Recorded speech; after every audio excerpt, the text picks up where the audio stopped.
Most of the people living in the most populated parts of our area have their lights back on, but there are still nearly 40,000 customers with no electricity tonight.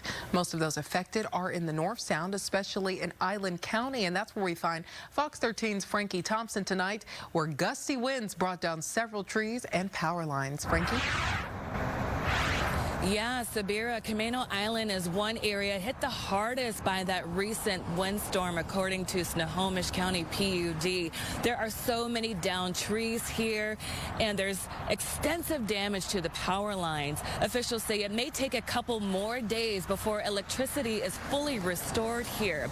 The utility company says 67,000 of its customers lost power during Wednesday's storm.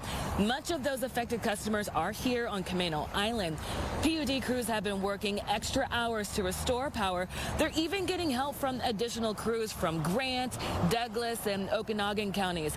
Despite the widespread damage from downed trees and power lines, they are making fast progress in repairs. But PUD officials say they may have to slow things down due to potential high winds in the forecast. If conditions get too windy, it'll become unsafe for crews and they might have to stand down. Hopefully that doesn't happen.